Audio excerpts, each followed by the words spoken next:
Welcome to the DataCal instructional video series, setting up your Korean English keyboard in Windows 7.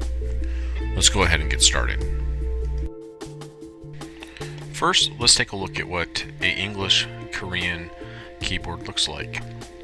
There's a lot of different retail outlets you can utilize to purchase one. I utilize DataCal Enterprises. They have a very wide variety of available for multilingual solutions. So let's scroll down to the Korean keyboard, and then we'll take a look at the larger view here. So what we're going to do is configure the Windows 7 operating system to be able to print out the characters for both the English as well as the Korean characters. So the first step is to go down to your Start button, and then to your Control panel. Over here is the clock and language regional settings, and you want to select the change keyboards or other input methods. The dialog box for the regional language settings should come up, and you should be defaulting to the keyboard and languages. If you don't, just select that particular tab. Then you want to select the change keyboards. Here is where you take a look at what your installed services are. One thing to note, though, is that Windows 7 Ultimate Professional only supports multilingual operation. If you've not installed those, you may have to have the disk available to install them once you add them. So let's go ahead and add them. You'll take a look, and there's the whole list of supported languages in Windows 7. We'll go down to the Korean. Since we've already pre-installed this on the computer system, you may need to have your disk here available at this point in time to install the Far Eastern languages. The Korean option here, expand that. Go to the keyboard option, expand it, and then what you want to do is select the Microsoft IME. And then press OK.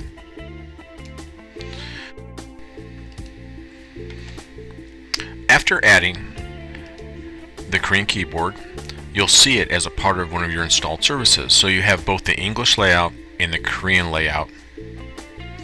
You also can configure it so that the Windows 7 operating system, so that your default can either be English or Korean. And then you do this by selecting this option.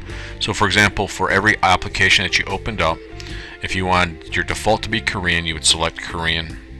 If you wanted to maintain English and then switch to Korean when those applications open up, you can do that dynamically, but the default will always be English. Some of the options in the text services and input languages is the language bar. And we'll go over there and take a look at it. The language bar essentially is where you can dynamically configure which particular keyboard layout you're going to be using in a specific application. You can choose to have that language bar floating on your desktop, or you can actually dock it on your taskbar, or you can have it remain hidden if you so choose. For right now, what we'll do is we'll keep it floating. I'll show you how to bring it into your taskbar as you take a look at it a little bit later on in the video. Another option is the advanced key settings. Essentially what here is it allows you to utilize hotkeys to dynamically switch between the English and Korean layout. In this particular instance, the Korean layout is the key sequence is Control-Shift-0. If you want to change that sequence, for example, and just disable it, and then press OK, it would show up as none. Or you could change the key sequence, enable it, and then you have two options here: Control-Shift or Left-Alt-Shift, and then it gives you a couple different keys you can utilize for that hotkey. Essentially, what it does is it gives you the ability to for those hotkeys to press a couple of key sequences and default to that particular layout. We'll just disable it for now, but nice to have as a potential option. And then press Apply, and then press OK. And then press OK here, and then we will get out of your control panel. Since the language bar is floating, as you can see here on the layout, it's actually laying on your desktop. And what you can do here is this is where you switch between the Korean keyboard layout and the English keyboard layout. So for example, if for Korean, you would press Korean, and then you have, it says Microsoft IME, and then the Hanjae to English toggle. Essentially, this allows you to toggle between an English layout and the Hanjae layout. They keep this option available in Windows 7 because a lot of Western words do not have Hanjae representations associated with it, so it allows you to quickly switch while you're in a particular application, like a Word document, between English and Hanjae. So let's go ahead and go back. We'll keep the, well, actually, since we're on the desktop or main operating system, it'll be good. We'll keep this as Korean. So let's open up an application like Notepad. As you can see, because Notepad is your active application, it defaults to the English layout since we configured it to be English layout. If we go back here to the desktop, you'll notice it switches back to Korean as you highlight that. We make Notepad active. We can switch between Korean and English, but initially we'll just type a few letters in English. So I'll type the letters A, S, D, which if you take a look at the keyboard layout from DataCal, those are the 3 letters that I just typed in. Want to switch over to Korean, and then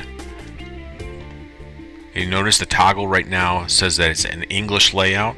If I press the A, S, D buttons, it comes up as an English layout. If I wanted to go over to the Korean layout, I would then toggle this to Hanjae by just pressing it once, and then ASD, which is the 3 characters here on the Korean keyboard.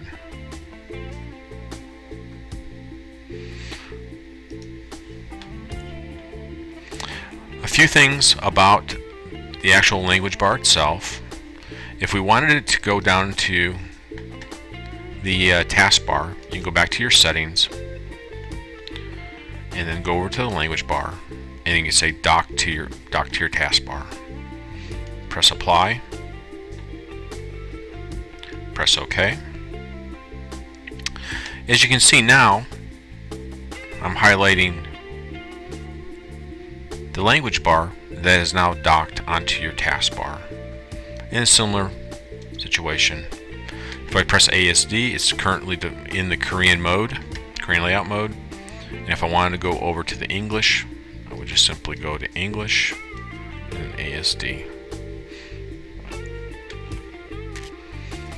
So that's it. You're ready to type in Korean. Just a note on DataCal. If you do have a pre-existing keyboard, DataCal does have available labels, keyboard labels that you can apply to that keyboard for all the supported languages within Windows 7. So if you take a look at, go to the DataCal site, go to the keyboard label stickers option, and then over to the language labels. And then just to give you a rough idea, and just press on the A, you got everything from Afrikaans to Assyria, Latin, and Cyrillic. So DataCal does offer these labels for users that want to use their pre-existing keyboards, and also some of the other languages that are supported with Windows 7. I think there are almost 300 or 400 of them, and DataCal has available all of those labels that can be applied directly to your keyboard. I hope you found this instruction video helpful in configuring your Windows 7 operating system with your new Korean keyboard.